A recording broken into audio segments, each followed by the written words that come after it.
Pacers stumble in second half in 99-85 loss at Bucks. Indiana was outscored 54-35 in the second half against Milwaukee, leading to another frustrating road loss. Paul George had 18 points. A quick start wasn't enough for the Indiana Pacers, as a disastrous third quarter doomed them in a road loss to the Milwaukee Bucks. After sweeping the Pistons on Wednesday, it had only fitting for this Pacers team that they'd now set themselves up to be swept by the Bucks 2 nights later. The Pacers jumped up double figures out of the gate and led by 8 late in the second, but that didn't last with the Bucks hitting a 3 to close the half.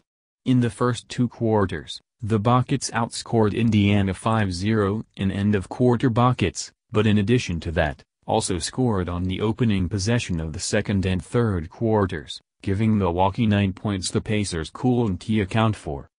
In the third, the Pacers' defense disappeared, sending the Bucks to the free throw line for 11 attempts, while Indiana had just 3, missing all of them. When they were getting to the line, Milwaukee had an easy layup line against the porous Indiana defense, featuring Al Jefferson in the starring role, allowing the Bucks to win the third 29-18. In the fourth, the Pacers had ample opportunities, but missed shots and turnovers kept them from getting any closer than 3 as they dropped a disappointing, but expected loss. After scoring 50 first-half points, the Pacers had just 35 second-half points, needing almost 20 second-half minutes to reach 30 points.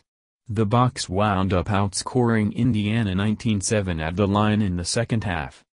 Turnovers were a problem for both teams, but the advantage came for Milwaukee, outscoring Indiana 22-18 in points off turnovers. All the while, water found its level from beyond the arc for the Pacers, who went 2-18, missing their last 16 attempts, keeping them from finding easy offense in a game where they finished with their second lowest output of the season.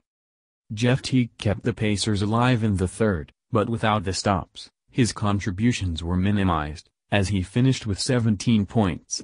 Monta Ellis also played well off the bench, scoring 12, but unlike Milwaukee, who had a big night from Greg Monroe and solid play late from Jason Terry, there was no help for Ellis off the bench.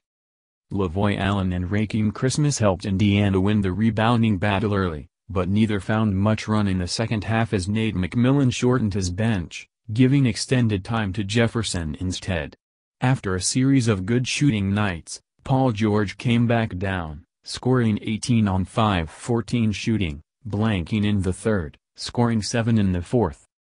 The Pacers remain in 6th place, but continue to waste opportunities against teams they need to put away. They sit just 2 games up on Milwaukee and are 2 ahead of the Miami Heat, who they'll host on Sunday, another team they are on the verge of being swept by this season.